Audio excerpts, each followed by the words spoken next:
Tips दे दूची है। देख पिला माने धातु धातु और धातु तुम जेहेतु रिविजन करूछु आमे जदी कंप्लीटली सब को बिट बाय बिट जिबा टिके असुविधा हबो माने बहुत समय लागबो तो मु तुमको धातुर किछि बेसिक जिंस कहि दोछि धातुर को गुण को आमे नै कि जानि परिबा जे एटा गोटे धातु बोली। देखो धातु मूल अवस्था रे जते बेले से मूल अवस्था थिबो सेते बेले कोन करबो से चकचक करथाय कोन करथाय चकचक करिथाय बुझी हला। एवं ए जो धातुर चकचक करबा गुण को हमर कोन कहै जे धातव औजल्यता कहै जे कोन कहै जे धातव औजल्यता कहै जे बुझी हला। धातव औजल्यता कुहा जाय सेमिति ଆମର ଆଉ ଧାତୁର ଆଉ କଣ କଣ ଗୁଣ ଅଛି ଯେ धातुର ଏଟା ହଉଛି ଭୌତିକ ଧର୍ମ ହେଲା ପଦାର୍ଥର ଭୌତିକ ଦେଖ ଧାତୁର ଏଟା ଭୌତିକ ଧର୍ମ ସବୁ ହେଲା ଯେ ଧାତୁ ତାର ମୂଳ ଅବସ୍ଥାରେ କଣ କରୁଛି ଚକଚକ କରିବ ଯାହାକୁ ଧାତବ ଔଜଲ୍ୟତା ବା ଇଂରାଜୀରେ ମେଟାଲିକ ଲସ୍ଟର ବୋଲି କୁହାଯାଉଛି ବୁଝି ହେଲା। ତାପରେ ଆଉ କଣ ଅଛି ଧାତୁର ଯେ ଧାତୁ ଆମେ ସାଧାରଣତଃ ଦେଖିବା ସେ କଠିନ ଅବସ୍ଥାରେ ରହିଥାଏ ସାଧାରଣତଃ ସବୁ ଧାତୁ ରହିବେନି କଠିନ ଅବସ୍ଥାରେ ସାଧାରଣତଃ ଦେଖିବା ସେ କଠିନ ଅବସ୍ଥାରେ ରହିଥାଏ ବୁଝିଲା। ଗୋଟେ ହିଁ ଧାତୁ ଅଛି ଆମର ଯୋଉଟା ତରଳ ଧାତୁ ଯୋଉଟା କି ପାରଦ ଗୋଟିଏ ଏକମାତ୍ର ଧାତୁ ଯେ କି ଏ ସବୁର ବ୍ୟୁତ୍କ୍ରମରେ ଥାଏ ଯୋଉଟା କି ତରଳ ଅବସ୍ଥାରେ ମିଳିଥାଏ କୋଉ ଅବସ୍ଥାରେ ମିଳିଥାଏ ଏକମାତ୍ର ଧାତୁ ଆମର ଯୋଉଟା ପାରଦ ଯୋଉଟା କି ତରଳ ଅବସ୍ଥାରେ ମିଳେ ପାରଦ ଦେଖିଥିବ ସମସ୍ତେ ଯୋଉ ଥର୍ମୋମିଟର ଅଛି ସେ ଥର୍ମୋମିଟର ରେ ଏଇଟା ୟୁଜ ହେଇଥାଏ ତଳେ ଥାଏ ଏବଂ ଥର୍ମୋମିଟର ରେ ଏଇଟା କାହିଁକି ୟୁଜ ହେଇଥାଏ ପିଲାମାନେ କିଏ କହିପାରିବ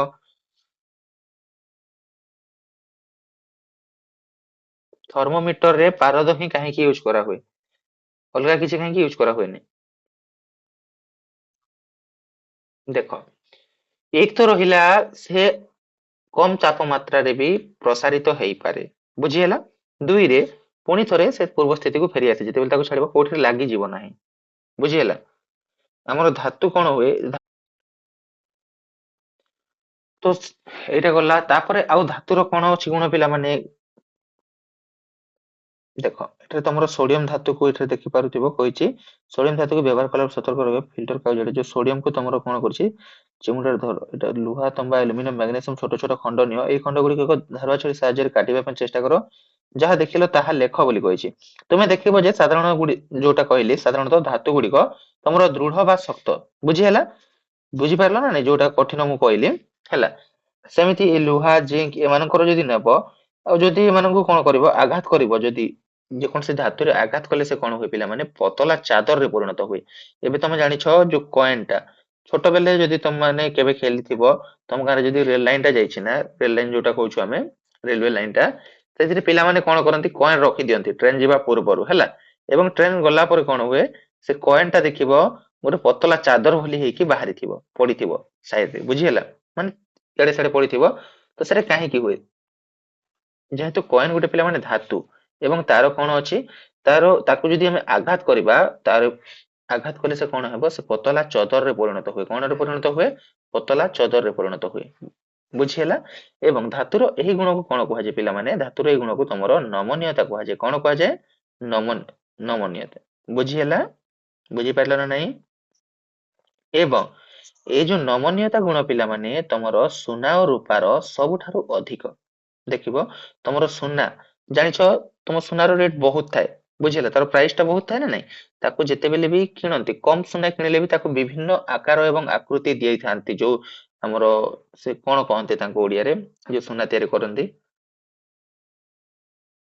ଅ, ମନେକର ତମକୁ 1 ଗ୍ରାମ ସୁନା ଦିଆଗଲା ହେଲା ଆଉ 1 ଗ୍ରାମ ତମକୁ ଲୁହା ଦିଆଗଲା ଏବଂ ତାକୁ ତମେ ବିଭିନ୍ନ ଆକାର ଓ ଆକୃତି ଦେବାକୁ କହିଲ ହେଲା ତ କଣ ହେବ ଯୋଉଟା ଗୋଲ୍ଡ ସୁନା ନେଇଥିବ ସେଇଟାକୁ ବିଭିନ୍ନ ଆକାର ଆକୃତି ଦେଇପାରିବା କିନ୍ତୁ ଲୁହାକୁ ଏତେ ଦେଇପାରିବା ନାହିଁ ବୁଝିହେଲା କାହିଁକି କାହିଁକି ନା ତମର ଲୁହାର ନମନୀୟତା ଅଛି ଏମିତି ନୁହେଁ ଯେ ନାହିଁ ବୋଲିକି କିନ୍ତୁ ଲୁହାର କମ ଅଛି କାହା ଅପେକ୍ଷା ସୁନା ଓ ରୂପା ଅପେକ୍ଷା ବୁଝିହେଲା ବୁଝିପାରିଲ ତ ଏତିକି କ୍ଲିୟର ସମସ୍ତେ ଆମେ ଦିଟା ପଢିଲୁ ଏ ଯାଏଁ ଯେ ଆମର ଧାତୁ ସାଧାରଣତଃ ଧାତୁର ମୂଳ ଅବସ୍ଥାରେ ସେ ଚକଚକ କରେ ଏବଂ ଧାତୁର ଏହି ଯୋଉ ଧର୍ମକୁ କଣ କୁହାଯାଏ ପିଲାମାନେ ତମର ଧାତବ ଔଜଲ୍ୟତା କୁହାଯାଏ ସେକେଣ୍ଡ ପଏଣ୍ଟରେ ଆମେ ପଢିଲେ ଯେ ଧାତୁ ସାଧାରଣତଃ ଦୃଢ ବା ଶକ୍ତ ଅବସ୍ଥାରେ ମିଳେ ଗୋଟିଏ ହିଁ ବ୍ୟୁତ୍କ୍ରମ ହେଇକି ରହିଛି ଯୋଉଟା କି ପାରଦ ବୁଝି ହେଲା ଯୋଉଟା କି ତରଳ ଅବସ୍ଥାରେ ମିଳେ ତାପରେ ଆମେ ଥାର୍ଡ ପଏଣ୍ଟରେ ଆମେ ଦେଖିଲେ କଣ ଦେଖିଲେ ଯେ ଧାତୁ ରେ ଯଦି ଆମେ ଆଘାତ କରିବା, ଧାତୁକୁ ଆଘାତ କରିବା, ତାହେଲେ ସେ ପତଲା ଚାଦରରେ ପରିଣତ ହୁଏ, ଚଦରରେ ଯୋଉଟା ହେଲା, ଚଦରରେ ପରିଣତ ହୁଏ, ଯାହାକୁ ଆମେ ଧାତୁର ନମନୀୟତା ଗୁଣ ବୋଲି କହିଥାଉ। ଏବଂ ଏଇ ଯୋଉ ଧାତୁର ନମନୀୟତା ଗୁଣ ପିଲାମାନେ ସୁନା ଓ ରୂପାର ସବୁଠାରୁ ଅଧିକ ରହିଥାଏ। ଦେଖ ଏଇଟା କୋଶ୍ଚିନ୍ ରେ ଆସେ, ବାରମ୍ବାର ଆସେ ହେଲା, ଯେ ତମର କେଉଁ ଧାତୁର ତମର ନମନୀୟତା ସର୍ବାଧିକ, ତମେ ସେଠାରେ ସୁନା ଦେଇଥିଲେ ସୁନା ଲେଖିବ, ବୁଝି ହେଲା। ଆଉ ସୁନା ଆଉ ରୂପା ଯଦି ଦେଇଥିବ ତାହେଲେ ସୁନାକୁ ଚୁଜ କରିବ, ଫାଷ୍ଟ ସୁନା ତାପରେ ଯେ ରୂପା ଆସିବ ହେଲା, ବୁଝି ହେଲା। ତାପରେ ଦେଖିଥିବ, ତମେ ଯେତେ ବି ତାର ଦେଖିଛ ପିଲାମାନେ ହେଲା, ତାର ଯୋଉଟା ୟୁଜ ହଉଛି ଇଲେକ୍ଟ୍ରିକ ପାଇଁ ଯୋଉଟା ବି ହେଲା, ତ ଏଇଟା ବି ତମର କଣ ଧାତୁରୁ ତିଆରି ହେଇଥାଏ, ବୁଝି ହେଲା। ତ ଧାତୁରୁ ଏଇ ଯୋଉ ତାର ବାହାରିବା ଗୁଣକୁ କଣ କୁହାଯାଏ, ତନ୍ୟତା। ଦେଖ କନଫ୍ୟୁଜ ହବନି, ଧାତୁକୁ ଆଘାତ କଲେ ଯୋଉ ପତଳା ଚଦରରେ ପରିଣତ ହଉଛି, ସେଇଟା ହେଲା ତାର ନମନୀୟତା, କଣ ତାର ନମନୀୟତା ହେଲା। ଆଉ ଧାତୁରୁ ଯୋଉ ତାର ପ୍ରସ୍ତୁତ ହଉଛି ବା ଧାତୁରୁ ତାର ବାହାରିବା ଗୁଣକୁ ଆମେ କଣ କହିବା, ଆମେ ତାର ତନ୍ୟତା, ବୁଝି ହେଲା। ବୁଝିପାରିଲ? ଦେଖ କନଫ୍ୟୁଜ ହବନି ହେଲା, ତାର ବାହାରୁଛି, ତାରୁ ତନ୍ୟତା ବୋଲି ମନେ ରଖିଦିଅ ହେଲା। କନଫ୍ୟୁଜ ଏଥିରେ ପିଲା କନଫ୍ୟୁଜ ହୁଅନ୍ତି ଯେ ସେଇଟା ତମର ସେଇଟା ପତଳା ଚାଦରରେ ପରିଣତ ହଉଛି ନା ନାଇଁ, ସେଥିରେ ବି, ଏବଂ ଏଥିରେ ବି ତମର ତାର ବାହାରୁଛି, ତ ତାର ଯୋଉଟା ବାହାରୁଛି ତାରରେ ତନ୍ୟତା, ତାକୁ ମନେ ରଖିଥିବ, ଏଠାରେ ତନ୍ୟତା ହେବ ହେଲା। ଏବଂ ସେ ଯୋଉ ନମନୀୟତା ଯୋଉଟା କହୁଛ ସେଇଟା ତମର ପତଳା ଚାଦରରେ ପରିଣତ ହୁଏ, ବୁଝି ହେଲା। ଏବଂ ଏଇ ଯୋଉ ତମର ନମନୀୟତା ଯେମିତି ସୁନାର ଅଧିକ ଥିଲା, ଏଠାରେ ତମର ତନ୍ୟତା ଗୁଣ ବି ସୁନାର ସର୍ବାଧିକ, ସବୁଠାରୁ ସୁନାର ଏଇ ଯୋଉ ତନ୍ୟତା ଗୁଣ ବି ସର୍ବାଧିକ। ତମେ ଦେଖ ଗୋଟେ ଗ୍ରାମ ସୁନାକୁ ଯଦି ନେବ ପିଲାମାନେ, ତମେ ପାଖାପାଖି 2 କିଲୋମିଟର ଦୈର୍ଘ୍ୟ ତମେ ତାରଟା ଟାଣି ପାରିବ, ସେଥିରୁ 2 କିଲୋମିଟର ଯାଏଁ ତାର ବାହାରିବ, ବହୁତ ଛୋଟ ହେବ ଅବଭିୟସଲି, ନ ଦେଖାଗଲା ବୋଲି ବି ଦେଖାଯିବ, କିନ୍ତୁ ସେଇଟା ତମର କେତେ 2 କିଲୋମିଟର ପର୍ଯ୍ୟନ୍ତ ଲମ୍ବର ତମେ ତାର ବାହାର କରିପାରିବ 1 ଗ୍ରାମ ସୁନାରୁ, ବୁଝି ହେଲା।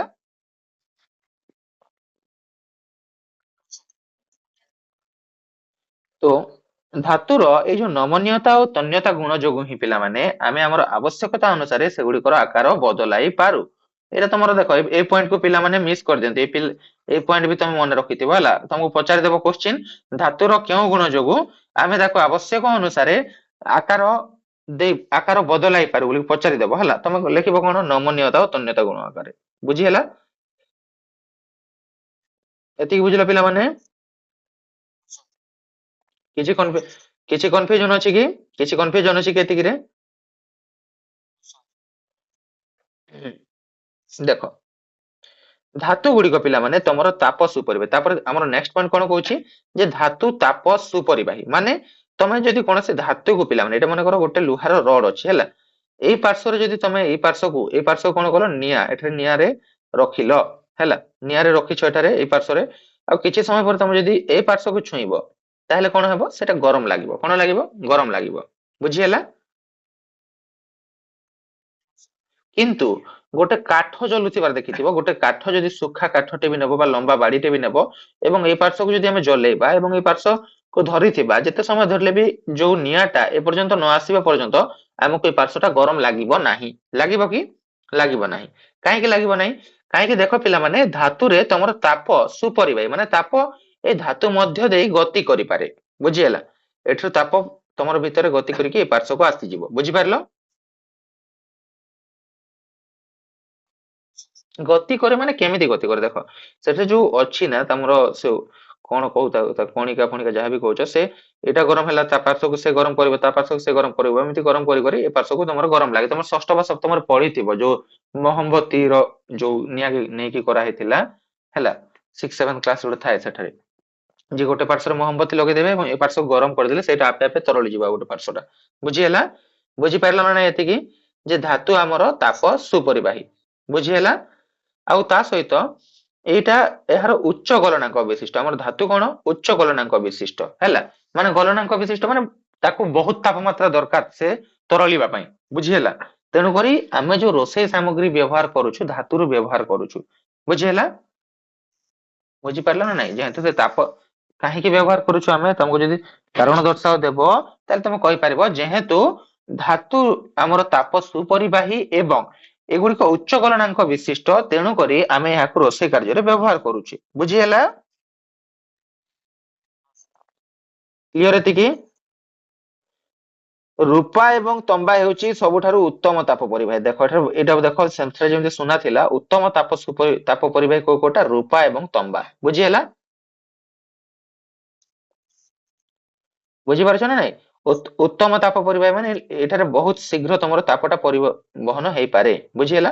ଏବଂ ଲେଡ୍ ଏବଂ ପାରଦ ଏମାନେ ଅପେକ୍ଷାକୃତ କମ ତାପ ପରିବାହୀ। ହେଲା, ଏଠାରେ କନଫ୍ୟୁଜ ହବନି ଯେ ସାର୍ ତମେ ତ କହୁଥିଲ ଯେ ସେ ଯୋଉ ତାପମାତ୍ରା କମ ତାପମାତ୍ରା ପ୍ରସାରିତ ହୁଏ, ସେ ପ୍ରସାରିତ ହେବ ହେଲା, କିନ୍ତୁ ଏଠାରେ ତମର କଣ କହୁଛି ତରଳିବା ପାଇଁ, ଅଲରେଡି ସେ ତରଳିକି ଅଛି ତାକୁ ଆଉ ତରଳାଇବ ହେଲା, ମାନେ ଏହାକୁ ତମର କଣ କମ ତାପ ସୁପରିବାହୀ, ମାନେ ସେ ତାପ ସୁପରିବାହୀ କିନ୍ତୁ ଉତ୍ତମ ନୁହେଁ, ବୁଝିହେଲା, କନଫ୍ୟୁଜ ହବନି। ଲେଡ୍ ଏବଂ ପାରଦ ଅପେକ୍ଷାକୃତ କମ ତାପ ପରିବାହୀ, ବୁଝିପାରିଲ। ଏବଂ ସବୁଠାରୁ ଅଧିକ ତାପ ପରିବାହୀ କୋଉଟା? ରୂପା ଏବଂ ତମ୍ବା, ଏଇଟା ହେଲା ଉତ୍ତମ ତାପ ପରିବାହୀ। ହେଲା, ତମକୁ ପଚାରିବ କୋଶ୍ଚିନ୍, ଦେଖ ମୁଁ ଯୋଉ ଯୋଉ ବିଟ୍ କହୁଛି ସେଥିରୁ କୋଶ୍ଚିନ୍ ଆସିବ, ତମେ ପ୍ରି ବୋର୍ଡ ରେ ବି ଦେଖିବ କୋଶ୍ଚିନ୍ ଗୁଡା ଆସିବ ହେଲା, ଯେ ରୂପା ଏବଂ ତମ୍ବା ହେଉଛି ସବୁଠାରୁ ଉତ୍ତମ ତାପ ପରିବାହୀ। ତମକୁ ପଚାରିବ ଉତ୍ତମ ତାପ ପରିବାହୀର ଉଦାହରଣ ରୂପା ଏବଂ ତମ୍ବା, ବୁଝିହେଲା। ବୁଝିପାରିଲ ନାଇଁ ପିଲାମାନେ? ତାପରେ ଦେଖ ଆଉ ଗୋଟେ ରହିଲା ଆମର ଧାତୁ ହଉଛି ବିଦ୍ୟୁତ ସୁପରିବାହୀ ମଧ୍ୟ, ଧାତୁ ହଉଛି ଆମର କଣ ବିଦ୍ୟୁତ ସୁପରିବାହୀ, ବୁଝିହେଲା। ବୁଝିହେଲା କି ନାଇଁ? ବିଦ୍ୟୁତ ପରିବହନ କରୁଥିବା ତାର ଉପରେ ଆମର ପିଭି ସରି ପଲିଭିନାଇଲ କ୍ଲୋରାଇଡ ପିଭିସି ଯୋଉଟା କହୁଛ ହେଲା, ରବର ଭଳି ପଦାର୍ଥ ପ୍ରଲେପନ ଦିଆଯାଇଥାଏ। ବିଦ୍ୟୁତ ତାର ଉପରେ ଏହି ପ୍ରଲେପନ କାହିଁକି ଦିଆଯାଇଥାଏ? କାହିଁକି ଦିଆଯାଇଥାଏ ପିଲାମାନେ, କିଏ କହିବ? ଆମର ଯୋଉ ତାର ତମେ ଦେଖୁଛ ତମ ଘର ଘର ଭିତରେ ୟୁଜ ହଉଥିବ ନା ତାର, ତମର ମୋବାଇଲ ଚାର୍ଜର ହେଇଗଲା ଯାହାବି, ତା ଉପରେ ଗୋଟେ ଦେଖିବ ତମର ପ୍ଲାଷ୍ଟିକ ହଉ ବା କିଛି ଆମର ରବର ଟାଇପ ର ଲାଗିଛି। କାହିଁକି ଲାଗିଛି ସେଇଟା? ଯେହେତୁ ସେଇଟା ଅଧାତୁ ପିଲାମାନେ, ଏବଂ ସେଠାରେ ହଁ ସେଟା ଅଧାତୁ ଏବଂ ତା ମଧ୍ୟରେ ବିଦ୍ୟୁତ ଗତି କରିପାରିବ ନାହିଁ, ଯାହା ଫଳରେ ଆମକୁ ଶକ୍ ଲାଗିବନି, ବୁଝିହେଲା। ହୁଁ, ତ ଆମର ବିଦ୍ୟୁତ ଯୋଉଟା ବିଦ୍ୟୁତ କହୁଛି ସରି ଧାତୁ ହେଲା ଆମର କଣ ପିଲାମାନେ, ଧାତୁ ହେଲା ତାପ ସୁପରିବାହୀ ଏବଂ ବିଦ୍ୟୁତ ସୁପରିବାହୀ ମଧ୍ୟ, ବୁଝିହେଲା। ବୁଝିପାରିଲ ନା ନାଇଁ? ଆଉ ଏଇ ଯୋଉ ବିଦ୍ୟୁତ ବିଦ୍ୟୁତ ସୁପରିବାହୀ ଆମେ କହିଲୁ, ଅଧାତୁ ବିଦ୍ୟୁତ ସୁପରିବାହୀ ନୁହେଁ, କିନ୍ତୁ ଗୋଟିଏ ହିଁ ଅଧାତୁ ଅଛି ପିଲାମାନେ, ଯାହା ମଧ୍ୟ ଦେଇ ଆମର କଣ ନା ତମର ବିଦ୍ୟୁତ ଗତି କରିପାରେ, ଏବଂ ସେ ଅଧାତୁଟିର ନାଁ କିଏ କହିବ? Graphite, very good. ଗ୍ରାଫାଇଟ ଯୋଉ ପେନସିଲ ତମେ ୟୁଜ କରୁଛ, ଭୁଲରେ ବି କେବେ ପେନସିଲ ର ମୁନକୁ ତମେ ସେ ବୋର୍ଡ ଯୋଉ ଅଛି ସେଥିରେ ପୁରେଇବନି ହେଲା, କାହିଁକି ନା ସେଥିରେ ବି ତମର କରେଣ୍ଟ ପାସ୍ ହୁଏ, ବୁଝିହେଲା, ଏବଂ ଶକ୍ ଲାଗିବ, ବୁଝିପାରିଲ ନା ନାଇଁ? ବୁଝିପାରିଲ। ଆମର ସବୁ ଧାତୁ ହେଲେ ବିଦ୍ୟୁତ ସୁପରିବାହୀ, କେବଳ ଗୋଟିଏ ହିଁ ଅଧାତୁ ଅଛି ଯୋଉଟା କି ଆମର ବିଦ୍ୟୁତ ସୁପରିବାହୀ, ସେଇ ଅଧାତୁ ଟା କଣ ନା ଗ୍ରାଫାଇଟ। ଆଚ୍ଛା, ସେମିତି ପିଲାମାନେ ଆମେ ଯେମିତି ଧାତବ ଔଜ୍ଜଲ୍ୟତା ଦେଖିଥିଲେ ହେଲା, ଆଚ୍ଛା ଏମିତି କୋଉ ଅଧାତୁ ଅଛି ଯାହାର ସେ ଔଜ୍ଜଲ୍ୟତା ଥାଏ, ମୂଳ ଅବସ୍ଥାରେ ସେ ଚକଚକ କରେ? ହୁଁ,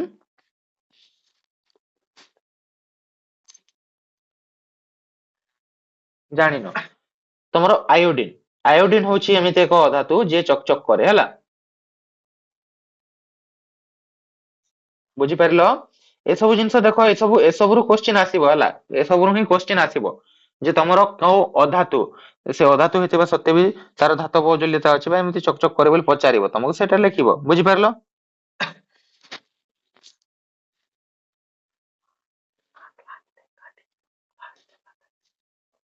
ଏତିକି ବୁଝିପାରିଲ। ଆଉ ଗୋଟେ ରହିଲା, ଆଉ ଗୋଟେ ରହିଲା ଧାତୁ, ଦେଖ ଧାତୁରେ ଆମର ଯଦି କିଛି ବାଡେଇବା ସେଟା କଣ କରିବ, ସେ ଧ୍ୱନି ସୃଷ୍ଟି କରେ, ତ ଆମର ଧାତବ ଧ୍ୱନି ତାକୁ କୁହାଯାଏ ହେଲା, ଯେ ଧାତୁର ଧାତବ ଧ୍ୱନି ବି ସେ ସୃଷ୍ଟି କରେ, ବୁଝିହେଲା। ସ୍କୁଲ ଘଣ୍ଟା ଗୁଡିକ ଦେଖିଥିବ ଧାତୁରେ ତିଆରି ଥିବ, ତମର ଯୋଉ ବେଲ ତିଆରି ଥାଏ ହେଲା, ବେଲ ଯୋଉ ବଜାନ୍ତି ଏବଂ ଛୁଟି କରନ୍ତି ବା ଯାହାବି ତମର ପିରିୟଡ ଗୁଡିକ ଦିଆ ହେଇଥାଏ, ବୁଝିପାରିଲ। ତ ଏବେ ଅଧାତୁକୁ ଆସିବା, ଅଧାତୁ ଏବେ ଯେତେ ବି ଆମେ ଧାତୁ ଦେଖିଲେ ନା ସବୁର ସେ ଓଲଟା ହେବ, ଧାତୁ ଅଧାତୁର ଆମର ଧାତବ ଔଜ୍ଜଲ୍ୟତା ନଥାଏ, ମାନେ ସେ ଚକଚକ କରେ ନାହିଁ ଗୋଟେ ଆୟୋଡିନ କୁ ଛାଡିଦେଲେ ହେଲା, ବୁଝିହେଲା। ତାପରେ ଅଧାତୁ ସବୁବେଳେ ତମର ଦୃଢ ବା ଶକ୍ତ ରହିବ ନାହିଁ ହେଲା, କିଛି ଉଦାହରଣରେ ଦେଖ କେତେକ ଅଧାତୁ ଆମର ଉଦାହରଣ ଦେଇଛି, କାର୍ବନ ମନେ ରଖ ହେଲା, carbon sulphur iodine oxygen hydrogen, ବୁଝିହେଲା। ଦେଖ ବ୍ରୋମିନ ବ୍ୟତୀତ ସମସ୍ତ ଅଧାତୁ କଠିନ କିମ୍ବା ଗ୍ୟାସ, ଆମର ବ୍ରୋମିନ ଗୋଟିଏ ମାତ୍ର ଅଧାତୁ ଯୋଉଟା କି ପିଲାମାନେ ତମର ତରଳ ଅବସ୍ଥାରେ ମିଳିବ ହେଲା, ବ୍ରୋମିନ ହଉଛି ଏମିତି ଏକ ଅଧାତୁ ଯୋଉଟା ତମର କୋଉ ଅବସ୍ଥାରେ ମିଳିବ, ତରଳ ଅବସ୍ଥାରେ ମିଳିବ, ବୁଝିହେଲା। ବୁଝିପାରିଲ। ଦେଖ ଏଇ ଏଇ ଯୋଉ ଜିନିଷ ଗୁଡା ମୁଁ କହିଲି, ଏଇଟାକୁ ନିହାତି ମନେ ରଖିବ, କୋଉଟା ମନେ ରଖିବ ଯେ ତମର ତରଳ ଧାତୁ, ଗୋଟିଏ ମାତ୍ର ତରଳ ଧାତୁ ହେଲା କିଏ? ପାରଦ। ବୁଝି ହେଲା? ବୁଝିପାରିଲ? କୁହ ମତେ। ତରଳ ଅଧାତୁ କିଏ? ତରଳ ବ୍ରୋମିନ। ତରଳ ତରଳ ଅଧାତୁ ହେଲା ବ୍ରୋମିନ। ବୁଝି ହେଲା? ହଁ। ତାପରେ କିଏ ଅଧାତୁ ହେଇଥିବା ସତ୍ୱେ ଚକଚକ କରେ ପିଲାମାନେ? ଆୟୋଡିନ। Very good. ତାପରେ ଆମର କୋଉ ଅଧାତୁରେ ବିଦ୍ୟୁତ ଆମର ଗତି କରିପାରେ ବା ବିଦ୍ୟୁତ ସୁପରିବାହୀ? ଗ୍ରାଫାଇଟ। Very good. ଆଚ୍ଛା, ଆମେ 1 ଗ୍ରାମ ସୁନାରୁ କେତେ କିଲୋମିଟର ପର୍ଯ୍ୟନ୍ତ ଆମେ ତାର ବାହାର କରିପାରିବା? 2 କିଲୋମିଟର। Very good. ହୁଁ। ଉତ୍ତମ ଉତ୍ତମ ଆମର ତାପ ପରିବାହୀ ଦୁଇଟିର ଧାତୁର ନାଁ କଣ? ଉତ୍ତମ ତାପ ପରିବାହୀ। ନା ନା ନା, ସୁନା ଆଉ ରୂପା ସେଇଟା ତ ତମର ତାପ, ଉତ୍ତମ ତାପ ପରିବାହୀ କହିଲି, କନଫ୍ୟୁଜ ହୁଅନି। ସେଇଟା ତମେ ଯୋଉଟା କହିଲ ସୁନା ଆଉ ରୂପା ତାର ଆମର, ନା ନା, ଲେଡ ଏବଂ ପାରଦ ତାର ତ କମ, ଅପେକ୍ଷାକୃତ କମ ରୂପା ଏବଂ ତମ୍ବା। Very good. ରୂପା ଏବଂ ତମ୍ବା ଆମର ରହିଲେ କଣ? ଉତ୍ତମ ତାପ ପରିବାହୀ। ଏବଂ ଲେଡ ଏବଂ ପାରଦ ହେଲେ ଅପେକ୍ଷାକୃତ କମ ପରିବାହୀ। ବୁଝିହେଲା? ବୁଝିପାରିଲ ଏତିକି? ବୁଝିପାରିଲ ନା? କ୍ଲିୟର ତ? Very good. ଦେଖ ଏଟା ସବୁ ରିକଲ କରିଦବ ପୁଣି ଥରେ ହେଲା। ଏତିକି ବୁଝିଲ ଧାତୁ କଣ ଆମେ ଜାଣିଲେ ତ? ଧାତୁର ଓଲଟା ହେଲା ସବୁ ତମର ଅଧାତୁ। ଏଠାରେ ଦେଖ ଯୋଉଟା ମୁଁ କହିଲି ଏଠାରେ ଦେଇଛି ହେଲା। ଗୋଟିଏ କଠିନ ପ୍ରାକୃତିକ ଅପରୂପ, ଆମର ଯୋଉଟା କୋଉଟା ଦେଇଥିଲା ଏଇଟା, ହଁ। ସାଧାରଣ ତାପମାତ୍ରାରେ ପାରଦ ବ୍ୟତୀତ ପ୍ରତ୍ୟେକ ଧାତୁ କଠିନ ଅବସ୍ଥାରେ ରହେ ହେଲା। ତ ଆମେ ତୁମ ପାଇଁ ଆମ 3.5 ରୁ କଣ ଶିଖିଲ ଯେ ଧାତୁ ଉଚ୍ଚ ଗଲନାଙ୍କ ବିଶିଷ୍ଟ, କିନ୍ତୁ ଗାଲିୟମ ଏବଂ ଆମର ଯୋଉ ସିସିୟମ ଅତି ନିମ୍ନ ଗଲନାଙ୍କ ବିଶିଷ୍ଟ। ଦେଖ ତମର ଧାତୁ, ସମସ୍ତ ଧାତୁ ହେଲେ ଉଚ୍ଚ ଗଲନାଙ୍କ ବିଶିଷ୍ଟ, କିନ୍ତୁ ଗାଲିୟମ ଗାଲିୟମ ଜିଏ ଯୋଉଟା ଲେଖାଯାଏ ହେଲା, ଆଉ ସିସିୟମ ଏଇ ଦୁଇଟି ଯୋଉ ଧାତୁ ରହିଲେ ଏମାନେ ନିମ୍ନ ଗଲନାଙ୍କ ବିଶିଷ୍ଟ ଧାତୁ। ବୁଝି ହେଲା? ତାପରେ ଦେଖ ଏଇଟା ଯୋଉଟା ଆମେ ପଢୁଥିଲେ, ଆୟୋଡିନ ଏକ ଅଧାତୁ ହେଲେ ମଧ୍ୟ ଏହାର ଧାତବ ଔଜ୍ଜଲ୍ୟ ଅଛି। ବୁଝି ହେଲା? ତାପରେ କଣ ଦେଇଛି? ଗୋଟିଏ କଠିନତମ ଅପରୂପ, ଏହାର ଗଲନାଙ୍କ ଏବଂ ସ୍ଫୁଟନାଙ୍କ ଅତି ବେଶୀ। କାର୍ବନର ଅନ୍ୟତମ ଅପରୂପ ହେଲା ଗ୍ରାଫାଇଟ।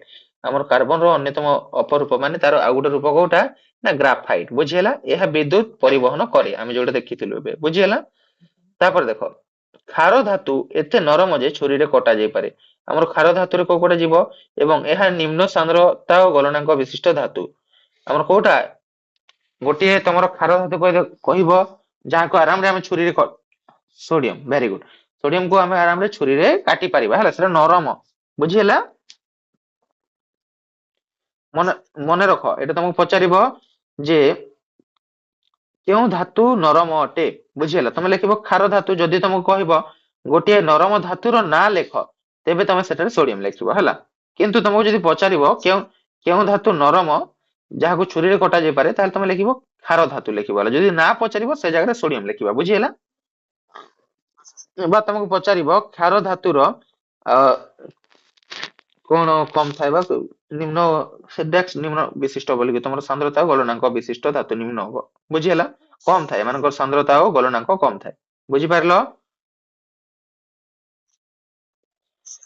ତ ମୌଳିକଙ୍କୁ ସେମାନଙ୍କର ରାସାୟନିକ ଧର୍ମ କି ଧର୍ମ ଅନୁଯାୟୀ ଧାତୁ କିମ୍ବା ଅଧାତୁ ରୂପରେ ବିଭକ୍ତ କରାଯାଇ ପାରିବ। ତ ଏବେ ଯୋଉ ଗୁଣ ଗୁଡିକ ତମେ ଜାଣିଲ ପିଲାମାନେ, ଏଇ ଅନୁସାରେ ତମ ମୌଳିକ ମାନଙ୍କୁ ଆରାମରେ ଡିଭାଇଡ କରିପାରିବ। ଯଦି ତମକୁ ସେ ରୁଲ ଗୁଡିକ ଦେଖିବାକୁ ମିଳୁଛି, ତାହେଲେ ତମେ ତାକୁ ଯୋଉଟା ଧାତୁର ଯଦି ତମର ଧର୍ମ ଦେଖିବାକୁ ମିଳୁଛି, ତାହେଲେ ଧାତୁରେ ଆମେ ଆଡ କରିବା। ଆଉ ଯଦି ଅଧାତୁର ଦେଖିବାକୁ ମିଳୁଛି, ତାହେଲେ ଆମେ ଅଧାତୁରେ ଆଡ କରିବା। ବୁଝି ହେଲା? ଏତିକି କ୍ଲିୟର ନା?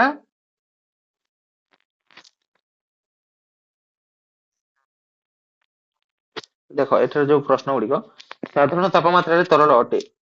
ଗୋଟିଏ ଧାତୁ ପାରଦ ଲେଖିଲେ ସହଜରେ ଛୁରୀ କଟା ଯାଇ ପାରିବ। ସୋଡିୟମ ତାପର ସୁପରିବାହୀ, ଏଟା ସବୁ ଲେଖିବ ହେଲା। ନମନୀୟ ଓ ତନ୍ୟର ଅର୍ଥ ବୁଝାଅ। ନମନୀୟ କଣ, ତନ୍ୟ କଣ ବୁଝେଇବ। ବୁଝି ହେଲା? ଏବେ ଆମେ ଯୋଉଟା ଦେଖୁଥିଲେ ପିଲାମାନେ, ତାର ଭୌତିକ ଧର୍ମ ମାନେ ତାକୁ ବାହାରୁ ଦେଖିକି ଆମେ ଯୋଉଟା ଜାଣିପାରିବା, ସେଇଟା ସବୁ ଆମେ ଦେଖୁଥିଲେ ହେଲା। କିନ୍ତୁ ଏବେ ଯୋଉଟା ଆମେ ଦେଖିବା ଧାତୁର ରାସାୟନିକ ଧର୍ମ ଦେଖିବା। କଣ ଦେଖିବା? ରାସାୟନିକ ଧର୍ମ ମାନେ କଣ? ସେ କେମିତି କାହା ସହିତ ପ୍ରତିକ୍ରିୟା କରୁଛି, ଜଳ ସହିତ ହେଲା, ବାୟୁ ସହିତ ହେଲା, ବା ଅମ୍ଳ ସହିତ, କ୍ଷାର ସହିତ ସେ କେମିତି ପ୍ରତିକ୍ରିୟା କରେ, ତାକୁ ଆମେ ଦେଖିବା ଏବେ। ବୁଝି ହେଲା? ଦେଖ, ତୁମ ପାଇଁ କାମ 3.8 ରୁ ତୁମେ ଜାଣିଲ ଯେ ମାଗ୍ନେସିୟମ ଫିତାକୁ ବାୟୁରେ ଜଳିଲେ ଏକ ଧଳା ଉଜ୍ଜ୍ୱଳ ଶିଖା ଉତ୍ପନ୍ନ କରେ ଏବଂ ସେଠାରେ ସେ ପାଉଁଶ, ଯୋଉ ଧଳା ପାଉଁଶ ହେଇକି ପଡିବ। ବୁଝି ହେଲା? ତ ଏଠାରେ କଣ ହେଲା, ତମେ ଏଇଟା କ୍ଲାସ 8 ନା କୋଉଠାରେ ବି ଥିଲା ବୋଧେ, ନା ତମର ଫାର୍ଷ୍ଟ ଚାପ୍ଟରରେ ବି ଥିଲା, ମାଗ୍ନେସିୟମ ଯୋଉ ପାତକୁ ଜଲାଇଲେ କଣ ହୁଏ, ସେ ଧଳା ଧାତବ ଶିଖା ହେଇକି ଜଲିବ ଏବଂ ତାପରେ ସେ ଧଳା ରଙ୍ଗର ପାଉଡର ଟା ପଡିବ ନା ନାଇଁ? ହୁଁ। ତ ଏଠାରେ କହିଲା ଯେ ପ୍ରତ୍ୟେକ ଧାତୁ ଏହିପରି ପ୍ରତିକ୍ରିୟା କରେ କି? ଏବେ ନିମ୍ନଲିଖିତ କେତୋଟି କାର୍ଯ୍ୟ ସମ୍ପାଦନ କରି ପରୀକ୍ଷା କରିବାକୁ କହିଛି। ତ ଏଇ ନିମ୍ନଲିଖିତ ଯୋଉ କାର୍ଯ୍ୟ ରହିଲା ଏ ସବୁ ଟିକେ ପଡିବ ହେଲା। ଉପରେ ଦିଆଯାଇଥିବା ଯେ କୌଣସି ଧାତୁର ନମୁନାକୁ ଚିମୁଟାରେ ଧରି ନିଆଁରେ ଜଲାଇବା। ତମେ ସବୁ ଯଦି ଜଲେଇବ ପିଲାମାନେ, ଯେତେବେଳେ ଜଲେଇବାକୁ ଚେଷ୍ଟା କରିବ ହେଲା, ତମର ଚିମଟାରେ ଧରିକି ଜଲେଇବ, ଅଲଗା ଧରିକି ଜଲେଇଲେ ତ କଣ ହବ, ଗରମ ଲାଗିବ ହେଲା। ତ ସୃଷ୍ଟି ହୋଇଥିବା ଉତ୍ପାଦ ଗୁଡିକ ସଂଗ୍ରହ କର, ଯାହା ବି ସେଠୁ ତମେ ପାଇଲ ତାକୁ ସଂଗ୍ରହ କରିବାକୁ କହିଛି ଏବଂ ସେ ଧାତୁର ପୃଷ୍ଠ ଥଣ୍ଡା ହେବାକୁ ଦିଅ। ଥଣ୍ଡା ହେଇସାରିଲା ପରେ ତାକୁ ତମେ ଯାହା ବି କଲେକ୍ଟ କରିଥିବ ଦେଖ।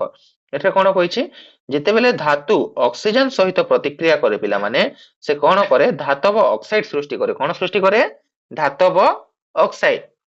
ବୁଝିହେଲା? ଯେମିତି ମାଗ୍ନେସିୟମ ଅକ୍ସିଜେନ ସହିତ ପ୍ରତିକ୍ରିୟା କଲା ଏବଂ କଣ ବାହାରିଲା, ସେ ଧାତୁର ନା ସେଠାରେ ଅକ୍ସାଇଡ ଗୋଟେ ଆଡ ହେଇଯିବ। ବୁଝି ହେଲା?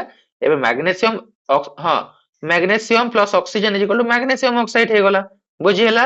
ସେମିତି କପର ପ୍ଲସ ଅକ୍ସିଜେନ ଆମର କଣ ହବ, କପର ଅକ୍ସାଇଡ ହବ। ବୁଝି ହେଲା? ବୁଝିପାରିଲ ନା ନାଇଁ?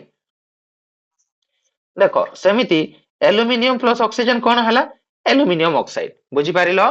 ତ ଯୋଉ ଯୋଉ ଧାତୁ ଅକ୍ସିଜେନ ସହିତ ପ୍ରତିକ୍ରିୟା କରିବ ତାର ଅକ୍ସାଇଡ ଆମେ ପାଇବା, ମାନେ ତାର ଅକ୍ସାଇଡ ଆମେ ପାଇବା, ଧାତବ ଅକ୍ସାଇଡ, ଯାହାକୁ କୁହାଯିବ କଣ, ଧାତବ ଅକ୍ସାଇଡ। ବୁଝିପାରିଲ? ଏତିକି କ୍ଲିୟର ନା? ଏତିକି କ୍ଲିୟର ନା? କାହାର କିଛି ଡାଉଟ ଅଛି କି ଏ ଭିତରେ ପଚାର? ଦେଖ, କପର ଅକ୍ସାଇଡ କିପରି ହାଇଡ୍ରୋକ୍ଲୋରିକ ଏସିଡ ସହ ପ୍ରତିକ୍ରିୟା କରେ ତାହା ତମେ ଦ୍ୱିତୀୟ ଅଧ୍ୟାୟରେ ପଢିଛ। ଏଇଟା ଆମେ ପଢିନୁ। କାହିଁକି ପଢିନୁ? ଆମେ ଅମ୍ଳ କ୍ଷାର ପଢିନେ ଏ ଯାଏ। ତମେ ଯଦି ପଢିଛ ତାହେଲେ ଜାଣିଥିବ ହେଲା।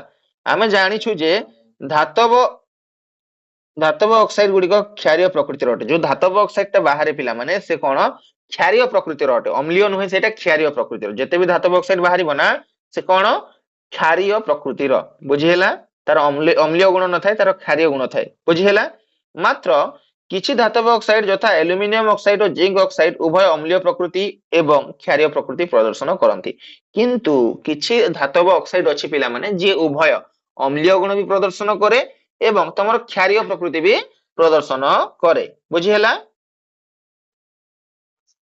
ତ ଯେଉଁ ଧାତବ ଅକ୍ସାଇଡ ପିଲାମାନେ ଉଭୟ ଅମ୍ଳ ସହ ଓ କ୍ଷାର ସହ ରାସାୟନିକ ପ୍ରତିକ୍ରିୟା କରି ଲବଣ ଓ ଜଳ ସୃଷ୍ଟି କରେ, ତାହାକୁ ଆମେ କଣ କହୁ, ଉଭୟ ଧର୍ମୀ ଅକ୍ସାଇଡ ବା ଆମ୍ଫୋଟେରିକ ଅକ୍ସାଇଡ ବୋଲିକି କୁହାଯାଏ। ଏଇଟା କନଫ୍ୟୁଜ ହବନି।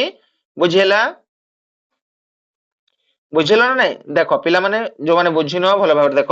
ଏଠାରେ ଯେମିତି କପର ଏବଂ ଅକ୍ସିଜେନ ପ୍ରତିକ୍ରିୟା କଲେ କପର ଅକ୍ସାଇଡ ବାହାରିଲା, ଏଇ ଯୋଉ କପର ଅକ୍ସାଇଡ ର ଗୁଣ କଣ ହେବ, ସାଧାରଣତଃ ଯେତେ ବି ତମର ଧାତବ ଅକ୍ସାଇଡ ବାହାରନ୍ତି, ସେମାନଙ୍କର କଣ, କ୍ଷାରୀୟ ପ୍ରକୃତି ଥାଏ। କଣ ଥାଏ? କ୍ଷାରୀୟ ପ୍ରକୃତି ଥାଏ। କିନ୍ତୁ କିଛି ଏମିତି, ହଁ, କିଛି ଏମିତି ଧାତବ ଅକ୍ସାଇଡ ଅଛି ଯିଏ କି ଉଭୟ ଅମ୍ଳୀୟ ଗୁଣ ବି ପ୍ରଦର୍ଶନ କରିବ, ଅମ୍ଳୀୟ ପ୍ରକୃତି, ଅମ୍ଳର ଯେମିତି ପ୍ରତିକ୍ରିୟା କଲେ ଯେମିତି ହୁଏ ହେଲା, ଏବଂ କ୍ଷାରୀୟର ବି ସେ ତମର ଧର୍ମ ପ୍ରଦର୍ଶନ କରିବ। ବୁଝିହେଲା? ବୁଝିପାରିଲ ନା ନାଇଁ? ତ ଯିଏ ଇଏ ଉଭୟ ଅମ୍ଳ ଏବଂ କ୍ଷାର ସହିତ ଯିଏ ଆମର ପ୍ରତିକ୍ରିୟା କରି କଣ କରେ, ଲବଣ ଓ ଜଳ ସୃଷ୍ଟି କରେ। କଣ ସୃଷ୍ଟି କରେ ପିଲାମାନେ? ଲବଣ ଓ ଜଳ। ବୁଝିପାରିଲ? ଏତିକିରୁ ମନେ ରଖିବ ହେଲା, ଯେଉଁ ଧାତବ ଅକ୍ସାଇଡ ଉଭୟ ଅମ୍ଳ ସହ ଓ କ୍ଷାର ସହ ରାସାୟନିକ ପ୍ରତିକ୍ରିୟା କରି ଲବଣ ଓ ଜଳ ସୃଷ୍ଟି କରେ, ତାହାକୁ ଉଭୟ ଧର୍ମୀ ଅକ୍ସାଇଡ ବା ଆମର ଆମ୍ଫୋଟେରିକ ଅକ୍ସାଇଡ ବୋଲିକି କୁହାଯାଏ। ଏବଂ ଏହାର ଉଦାହରଣରେ ଆମେ ନେଇପାରିବା ଆଲୁମିନିୟମ ଅକ୍ସାଇଡ। ନିମ୍ନ ପ୍ରକାର ଅମ୍ଳ ଓ କ୍ଷାର ସହିତ ପ୍ରତିକ୍ରିୟା করে। ଦେଖ ଆଲୁମିନିୟମ କଣ କରୁଛି, ଏଠାରେ ଯେଟା HCl ଯୋଉଟା ହାଇଡ୍ରୋକ୍ଲୋରିକ ଏସିଡ ନା, ତ ଆମର HCl ଯୋଉଟା ପିଲାମାନେ କାହା ସହିତ ପ୍ରତିକ୍ରିୟା କଲା,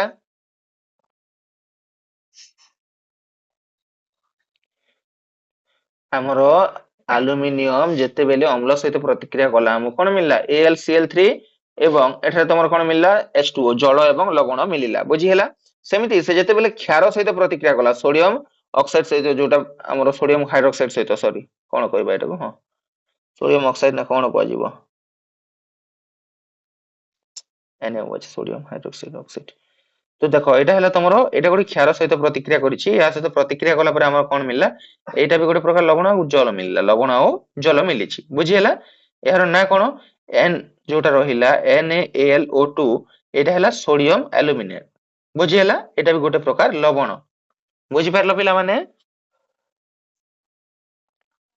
ଦେଖ ଅଧିକାଂଶ ଧାତବ ଅକ୍ସାଇଡ ଜଳରେ ଅଦ୍ରବଣୀୟ କିନ୍ତୁ କିଛି ଧାତବ ଅକ୍ସାଇଡ ଜଳରେ ଦ୍ରବୀଭୂତ ହୋଇ କ୍ଷାର ସୃଷ୍ଟି କରନ୍ତି। ଆମର ଯୋଉ ଧାତବ ଅକ୍ସାଇଡ ଗୁଡିକ ଅଛି ପିଲାମାନେ ସେ ଜଳରେ ସମ୍ପୂର୍ଣ୍ଣ ମାତ୍ରାରେ କେତେବେଳେ ବି ମିଶିଯିବ ନାହିଁ ବୁଝିହେଲା।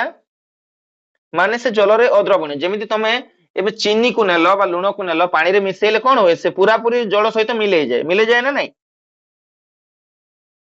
ତ ଆମେ ତାକୁ କଣ କହୁଛୁ ସେଟା ଜଳରେ ଦ୍ରବଣୀୟ ବୋଲି କହୁଛେ ଆମେ ବୁଝିହେଲା। ତ ଆମର ଯୋଉ ଧାତବ ଅକ୍ସାଇଡ ଗୁଡିକ ପିଲାମାନେ ସେଇଟା ଜଳରେ ଅଦ୍ରବଣୀୟ ମାନେ ସେ ଜଳରେ ମିଶିବ ନାହିଁ କିନ୍ତୁ ଆମର କିଛି ଧାତବ ଅକ୍ସାଇଡ ଅଛି ଯୋଉଟା କି ଜଳରେ ଦ୍ରବୀଭୂତ ହୋଇକି ପିଲାମାନେ କଣ ସୃଷ୍ଟି କରେ କ୍ଷାର ସୃଷ୍ଟି କରେ କଣ ସୃଷ୍ଟି କରେ ସୋଡିୟମ ଅକ୍ସାଇଡ ଏବଂ ପୋଟାସିୟମ ଅକ୍ସାଇଡ ଜଳରେ ଦ୍ରବୀଭୂତ ହୋଇ ନିମ୍ନ ପ୍ରକାର କ୍ଷାର ସୃଷ୍ଟି କରନ୍ତି। ମନେ ରଖ ଏଇଟା ହେଲା ଯେ ଏଇଟା କିଛି ଉଦାହରଣ ବି ତମେ ମନେ ରଖ ଯେ ତମର ଏମ୍ପୋଟେରିକ ଆମର ଯୋଉ ଏମ୍ପୋଟେରିକ ଆମର କଣ କହିଲୁ ପିଲାମାନେ ତାକୁ ଏମ୍ପୋଟେରିକ ଅକ୍ସାଇଡ ଏମ୍ପୋଟେରିକ ଅକ୍ସାଇଡ କୋଉଟା ଯୋଉମାନେ ଆମର ଅମ୍ଳ ଏବଂ ଯୋଉ କ୍ଷାର ସହିତ ପ୍ରତିକ୍ରିୟା କରି ଉଭୟଙ୍କ ସହିତ ପ୍ରତିକ୍ରିୟା କଲେ ଆମକୁ ଲବଣ ଆଉ ଜଳ ମିଳେ ସେଇଟାକୁ ଆମେ କଣ କହୁଛୁ ଏମ୍ପୋଟେରିକ ଅକ୍ସାଇଡ ଏହାର ଉଦାହରଣ ହେଲା କଣ ଆଲୁମିନିୟମ ଅକ୍ସାଇଡ ଆଉ ଗୋଟେ କଣ ଆଉ ଗୋଟେ କଣ ଦିଟା ଥିଲା ଉଦାହରଣରେ ଆଲୁମିନିୟମ ଅକ୍ସାଇଡ ଏବଂ ତମର ଜିଙ୍କ ଅକ୍ସାଇଡ ଆରେ ଏଇଟା ଏଇଟା ଆଲୁମିନିୟମ ଅକ୍ସାଇଡ ଏବଂ ଜିଙ୍କ ଅକ୍ସାଇଡ ବୁଝିହେଲା। ଏ ଦୁଇଟା ହେଲା ତମର କଣ ଏମ୍ପୋଟେରିକ ଅକ୍ସାଇଡ ର ଉଦାହରଣ ବୁଝିହେଲା। ଗତ ବର୍ଷ ଆସିଥିଲା ଏଇ କୋଶ୍ଚିନ୍ ଟା ହେଲା ଗତ ବର୍ଷ ଆସିଥିଲା ଏମ୍ପୋଟେରିକ ଏସିଡ କାହାକୁ କୁହାଯାଏ ବୋଲି ଏଇଟା ତମର 2 ମାର୍କରେ ବି ଆସିଯିବ ବୁଝିପାରିଲ। ଏତିକି ବୁଝିଲ ତ ତାପରେ ଏଇଟା ହେଲା ତମର କଣ ଏ ଅଧିକାଂଶ ଧାତବ ଅକ୍ସାଇଡ ଜଳରେ ଅଦ୍ରବଣୀୟ ଆମେ ଜାଣିଲୁ କିନ୍ତୁ କିଛି ଧାତବ ଅକ୍ସାଇଡ ଅଛନ୍ତି ଯୋଉମାନେ କି ଜଳରେ ଦ୍ରବୀଭୂତ ହୋଇ କ୍ଷାର ସୃଷ୍ଟି କରନ୍ତି ବୁଝିହେଲା। ଏବଂ ସୋଡିୟମ ଅକ୍ସାଇଡ ଓ ପୋଟାସିୟମ ଅକ୍ସାଇଡ ଜଳରେ ଦ୍ରବୀଭୂତ ହୋଇ ଆମର କ୍ଷାର ସୃଷ୍ଟି କରନ୍ତି ଏଠାରେ ତମର ଏହାର ଯୋଉ କଣ କହୁଛୁ ଏଇଟା ଦେଖ Na2O ଏଇଟା ହେଲା କଣ ସୋଡିୟମ ଅକ୍ସାଇଡ ବୁଝିହେଲା ସୋଡିୟମ ଅକ୍ସାଇଡ ଜଳ ସହିତ ପ୍ରତିକ୍ରିୟା କରିକି ସୋଡିୟମ ହାଇଡ୍ରୋକ୍ସାଇଡ ବାହାର କଲା ବୁଝିହେଲା। ବୁଝିପାରିଲ ନା ନାଇଁ ଏଇଟା ପୋଟାସିୟମ ଅକ୍ସାଇଡ ତମର ଜଳ ସହିତ ଦ୍ରବଣ ହେଇକି ପୋଟାସିୟମ ହାଇଡ୍ରୋକ୍ସାଇଡ ବାହାର କଲା ବୁଝିହେଲା ବୁଝିପାରିଲ।